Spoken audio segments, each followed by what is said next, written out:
Hi, guys. Welcome back to MP Now's YouTube channel. This is Psychira Stevens.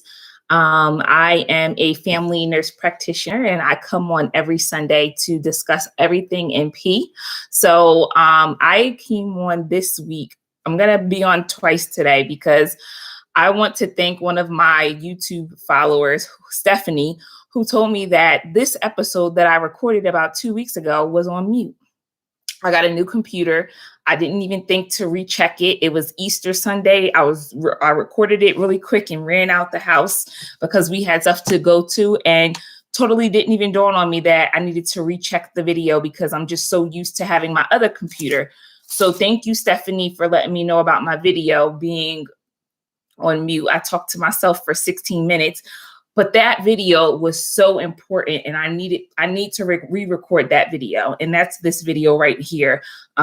Just because what happened with that video, why I recorded it was, I want to say about 2 weeks ago, and this has been an ongoing thing. It's not something new, but I've been seeing a lot of like MP bashing going on about, we always hear about the MDs and the PAs and any other profession just bashing MP, saying how we're so unwell prepared. And, there's articles being written, there's groups being made, essentially hate groups. That's what they essentially are, hate groups being made against MPs. I don't care what anyone says.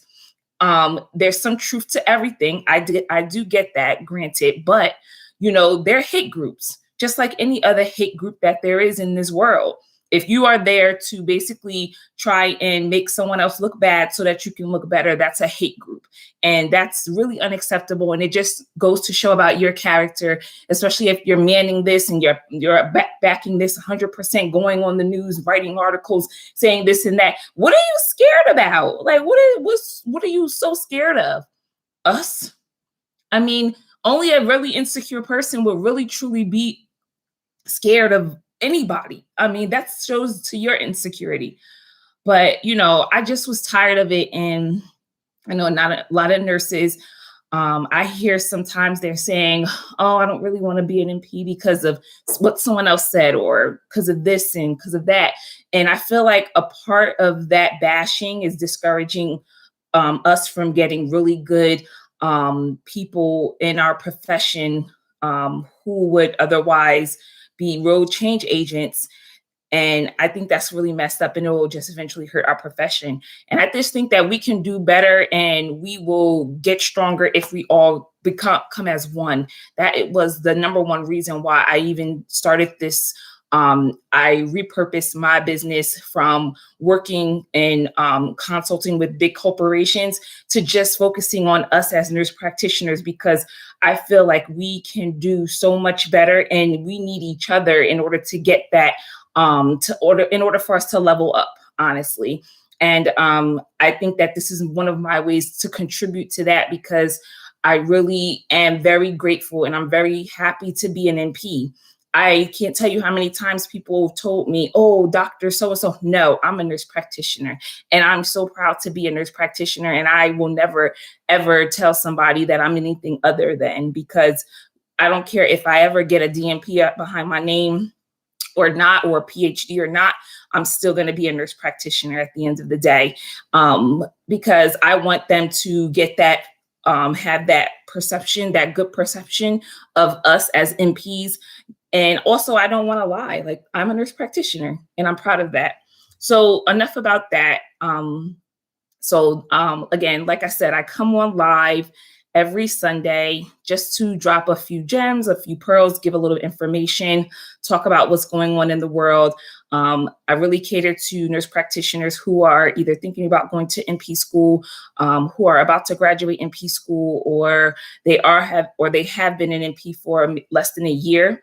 And I also kind of focus on the business side of MP life, opposed to clinical, though I do touch upon clinical things as well. But I really don't see much business information out there, especially since I embarked on my journey to become an entrepreneur. I do have 3 businesses currently. This is one of them. And I also have a skin aesthetics spa. And I also am launching a new business on Tuesday, on 4/20. I'm doing a medical cannabis evaluation business out of New York. So that is my third business, actually. And then I think after this, I may or may not start to funnel into other aspects of wealth, like real estate. And one of the things that I wanted to actually do was open up a medical marijuana dispensary, because I really am passionate about that. I think that that's something that I really am aligned with. But, like I said, a lot of people don't touch upon the business aspects of nursing. So that's why I really truly want to have this channel more catered to those kinds of things. But enough about all that. I need to get to what we came here to talk about, and that's the NP bashing that I've been seeing. So one of the things, let me back up a little bit. I don't agree 100% with everything that these people are saying about NPs being incompetent and just basically fools. Like, we're not fools. But I do agree with some things that they say. There's some truth to some things that they're saying. For instance, the education. So one of the things, if you're a nurse practitioner or if you're a nurse and you're thinking about going into NP school, I urge you, the number one thing you want to do is research the schools that you plan to go to. You need to make sure that they are accredited. Speak to people who have gone there. Find out about the clinicals. Are they going to be placing you? Do you have to find your own clinicals? And if you do, at least you will know to make relationships with people in certain aspects, like, maybe your primary care doctor, your child's pediatrician. Try to start that conversation so that that so that you can have those relationships, or start to build those relationships so that you can get those clinical sites, because it's been very hard. And because of COVID, it's been even harder. So you want to know those things. And if you know it beforehand, and, it will set you up you'll be in a better position later on. So definitely research your schools that you go to. I don't have any school that I really truly recommend. I went to a brick and mortar school for my undergrad and my graduate school degree. And I had, some of my classes were completely online. Some I had to go in person. I had someone come to my clinicals every couple of weeks or every month to check to make sure I was there doing my clinicals from the school, and they met my preceptors and things like that. So I feel really good and comfortable about the school that I went to. If you go on my website, you'll know more. You can learn more about me at mpnowllc.com, but that's where my basic information about me is at, or on any of my socials. So I think that's one of the big things to set ourselves up, just to set yourself up from gate. Know your school. Make sure that what you're getting into is what you agree to, and that anything else outside of anything that deviates outside the norm, you address beforehand, so that you're not stuck. Because I understand some people are concerned about their schools losing accreditation, and that's a big deal.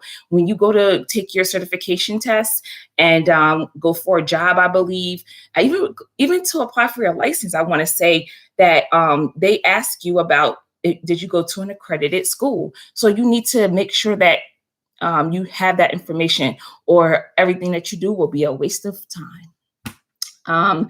Second thing is nurse practitioners. I don't think they do the best job with I don't think the books that they assign for us in school about pathophysiology, around patho, pharm, and physical assessment are the best.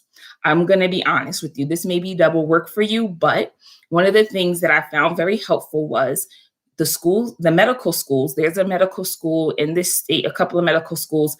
Look and see what texts they're using for their patho class, their pharm class, and their physical assessment class, and get those books and really learn from those books. Of course, you have to do your stuff for school, but those books go so in depth, and they give you such a great foundation of the processes around diseases and how to assess for those processes, and about prescribing and medications, that, it doesn't compare. And, the foundation, your didactic foundation, is going to be your bread and butter of your whole entire practice. So why not start from school and set yourself up for success there? Because honestly, Those books are golden. Those are really good golden books. As a matter of fact, on my bookshelf, I only have the medical grade or the medical school patho-pharm and health assessment books. I don't even have the ones that they recommended in school that we actually got tested on, because I didn't keep them. I just donated them because these ones are the ones that I actually refer back to. The only thing that I would recommend, I don't recommend a specific book or anything like that. I would just go and see what the curriculums are usually online for the medical schools, see what books they're using, or you can just go to any bookstore and purchase them as well.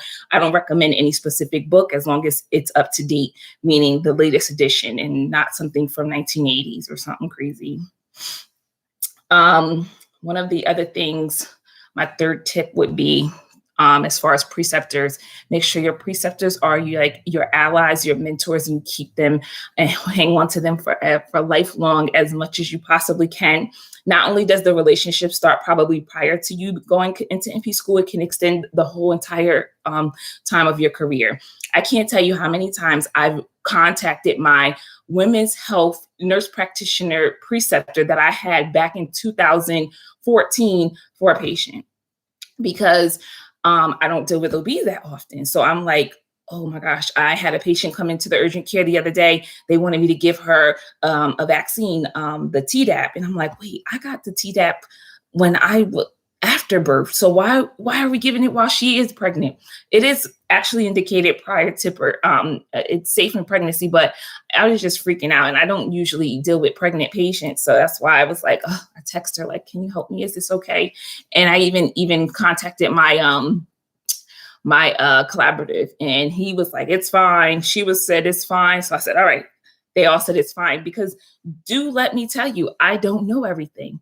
Your preceptors, your collaborative MDs, they all can be your mentors. And I didn't really get that at the time. That's why I was like kind of struggling in the beginning. And I started to understand that I need to use my resources. It's just not, it just doesn't fall just on me at this point. Just because I'm a practicing NP with a license, I have my apps, I have my texts, I have my notes. I also have my phone now, which I use all my app, or I use to call and make, consult with other people with different things that I need help with. Something just as simple as like, a patient is allergic to steroids, and I wanted to give them a steroid because of a rash, a real bad hives. And I called one of my previous preceptor doctors, and she was like, oh, you can do Kenalog, it's synthetic, nothing's going to happen to him. I would have took forever to find that answer if it wasn't for her. Like, it was like, your preceptors and your collaboratives, build good relationships. They will be your saving grace, I'm telling you, in practice. And also in my NP Navigator course, I have a lot of pearls, a lot of tips about, how to manage your time in clinical practice so that you're not stuck on little things like upper respiratories. But if you get something like, this person's leg is huge and swollen, am I sending them to the ER? Something very complicated like pregnant people, you have time, you can manage your time better to spend those times on things that you don't know. And, when you do know the things, you knock them out really fast in clinicals, in clinical practice, excuse me. My last tip really is to join your organizations. One of the things that the medical doctors do is they join their medical practice organizations, and those organizations go to the Capitol and lobby for them. Not many NPs do that for themselves, for our organizations. Nobody's lobbying, nobody's paying the money to lobby. One of the good things that I learned from someone, Carolyn Bupert, she's an NP attorney. She said, when you donate money to these organizations, these mayors and other people in politics, let them know you're a nurse practitioner. Let them know that you're getting money from a nurse practitioner so that they can lobby for us. You want full practice authority? That's your organizations are who gonna lobby for you. If you want to, we want standardized acceptances for these schools so that they can stop us from being talked about and looking bad with 100% pass rate. We need a standard of acceptance. there's no way you can accept 100% of the people that apply to your school. No way. And where in the world you're going to set them all up for clinicals with someone for free. So you need to basically join your lobby groups and get together with your organizations, local, federal, and state local officials. Let them know what you need to succeed. If you're tired of paying a collaborative doctor just to money for nothing, then you need to, do something so that we can move in the right direction. And like I said, one of the big things that I don't really agree with is, and I think that they are right, these hate groups, as I was saying, is the standard of entry into the NP profession. There's no standard. Where is the standard at? I mean, I haven't had the issue myself, but I do know someone who was asked, "Oh, did you go to an online school or did you go to a brick and mortar?" Because the doctor wasn't willing to hire an NP who went to all online. He said that you can't learn everything from online, how to be an NP. And I don't know if that's going to happen a lot. I haven't had that happen to me personally. And I don't want to discourage anyone, but that is something that has happened to one of my colleagues before. It was a doctor, a urologist looking for a specialty NP. And so I guess I'm done with my rant today. That was my video that I did 2 weeks ago. This is my video, and I'm redoing it because my sound was off. But these are the things that I really truly wanted to get out there. I don't like the NP bashing, but I really do think that there are things that we can do to set ourselves up for better success in the future. And these were just a few things that I was pondering a little bit about. There's probably others. If you guys have any questions, you can send me a message on comment in the video. Make sure you subscribe to my channel and like my page. And then you can find me on Facebook and Instagram under NP Now LLC. And then my website is npnowllc.com. You can find me there. You can send me messages. I also have my mentoring panel open right now. So if you need someone like a mentor and you're looking to do something on that scale, or if your school is in need of someone as far as public speaking, you can also send me a message as well. I'm also available for those things. And you can find me on my website. Just send a message. I believe just fill out the form and I'll get back to you within 24 hours usually. So I want to thank you guys for the comments. And I also want to thank you guys for telling me about my muted video. And just keep sending me your questions. Keep sending me your requests. I also have been getting some requests for some videos. So I have a few pre-done topics. My next topic is going to be about negotiating, how to kind of what verbiage to use. Stephanie wanted to hear something like that. Okay. So I'm going to be doing that video next. And I think that's it for this video. And you guys be well and happy Sunday. I will see you guys all next Sunday. Thank you.